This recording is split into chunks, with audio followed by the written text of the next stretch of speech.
ନମସ୍କାର, ଜୟ ଜଗନ୍ନାଥ। ଆଜିର ଗପ ଆରମ୍ଭ କରିବା ପୂର୍ବରୁ ମୁଁ ଆପଣଙ୍କୁ ସେଇ ପୁରୁଣା କଥାଟିଏ ମନେ ପକାଇଦେବା ପାଇଁ ଚାହୁଁଛି। ଯଦି ଆପଣଙ୍କ ପାଖରେ କିଛି ଗପ ଅଛି ଏବଂ ସେ ଗପକୁ ଆପଣ ଓଡ଼ିଶାବାସୀଙ୍କୁ ଶୁଣିବା ପାଇଁ ଚାହୁଁଛନ୍ତି, ତେବେ ସ୍କ୍ରିନରେ ଆସୁଥିବା ମେଲ୍ ଆକାଉଣ୍ଟରେ ଆପଣ ଆପଣଙ୍କ ଗପକୁ ଆମକୁ ସେୟାର କଲେ ଆମେ ସାରା ଓଡ଼ିଶାବାସୀଙ୍କ ପାଖରେ ପହଞ୍ଚାଇ ଦେବୁ। ଏବେ ଆସନ୍ତୁ ଶୁଣିବା ଆଜିର ଗପ, ଚାପୁଡ଼ା।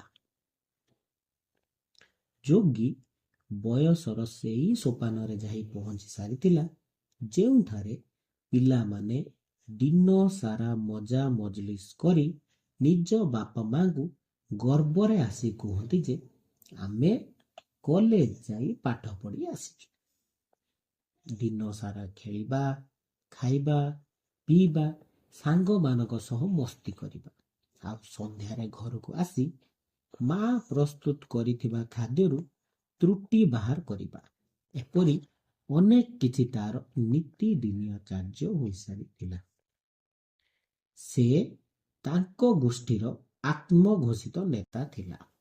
ତାର ମିତ୍ର ମଣ୍ଡଳୀକୁ ଦେଖି ସ୍ଥାନୀୟ ଲୋକମାନଙ୍କ ମନରେ ଏକ ଅଜବ ଭୟର ବାତାବରଣ ସୃଷ୍ଟି ହୋଇଯାଉଥିଲା। ସେ ଏବେ କିଛି ନା କିଛି ଧମାକା ହେବାକୁ ଯାଉଛି ବୋଲି ସମସ୍ତେ ଭାବନ୍ତି।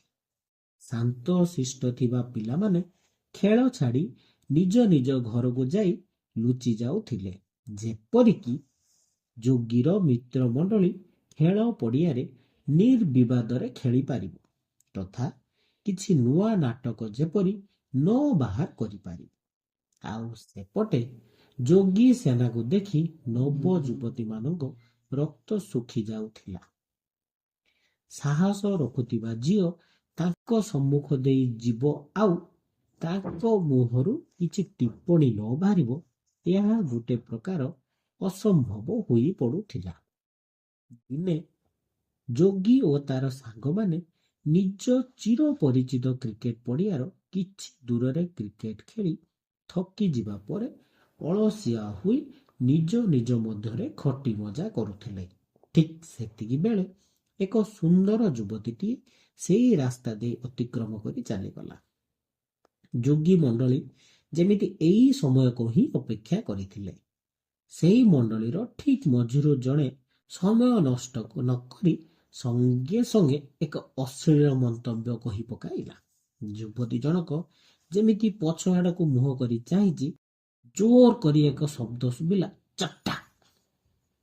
ସେଇଟି ଏକ ଜୋରଦାର ବ୍ରହ୍ମ ଚାପୁଡ଼ା ଥିଲା, ଯାହାକୁ ଯୋଗୀ ସେଇ ଯୁବକର ଗାଲରେ ବସାଇ ସାରିଥିଲା। ସେହି ଯୁବକ ସହ ଅନ୍ୟ କ୍ରିକେଟ ମଣ୍ଡଳୀ ମଧ୍ୟ ଅବାକ୍ ହୋଇଯାଇଥିଲେ। ଏମିତି କଣ ଭୁଲ ହୋଇଗଲା ଯେ ଯୋଗୀ ଭାଇ ଏତେ ରାଗିଗଲେ? ଆଜି ପର୍ଯ୍ୟନ୍ତ ତ ଯୋଗୀ ଭାଇ ସେଇ କାମ ହିଁ କରି ଆସୁଥିଲେ। ଯୋଗୀ ଆଜି ରାଗି ପଞ୍ଚମ। ଚିତ୍କାର କରି କହିବାକୁ ଲାଗିଲା, ମୂର୍ଖ, ଚିହ୍ନି ପାରୁନୁ? ସେ ମୋ ସାନ ଭଉଣୀ। ଯୋଗୀକୁ ଦେଖି ତାର ଭଉଣୀର ରାଗ ଶାନ୍ତ ପଡ଼ିଯାଇଥିଲା। ତା ଆଖିରୁ ଝର ଝର ହୋଇ ଅଶ୍ରୁଧାର ବୋହି ଚାଲିଥାଏ। ସାଙ୍ଗମାନେ ନିଜ ଭୁଲ ପାଇଁ ଅନୁତପ୍ତ ଥିଲେ ଯେ ସେମାନେ ଯୋଗୀର ଭଉଣୀକୁ ଚିହ୍ନି ପାରିଲେ ନାହିଁ। ସମସ୍ତେ ଶପଥ ନେଲେ ଯେ ଆଜିଠାରୁ କେବେ ବି ଏପରି ଘୃଣ୍ୟ କାମରେ ଲିପ୍ତ ରହିବେ ନାହିଁ।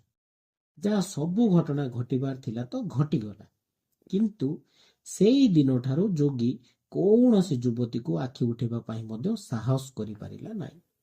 ସେଦିନ ଯଦିଓ ସେ ତା ସାଙ୍ଗର ଗାଲରେ ଚାପୁଡ଼ା ମାରିଥିଲା, ପରନ୍ତୁ ବାସ୍ତବରେ ସେହି ଚାପୁଡ଼ା ଯୋଗୀର ନିଜ ଗାଲରେ ହିଁ ବାଜିଥିଲା।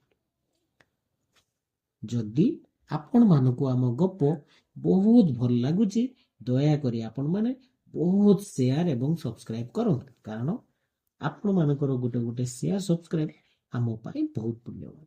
ଆଜି ରହିଲି, ପୁଣି ଦେଖା ହେବ ନେକ୍ସଟ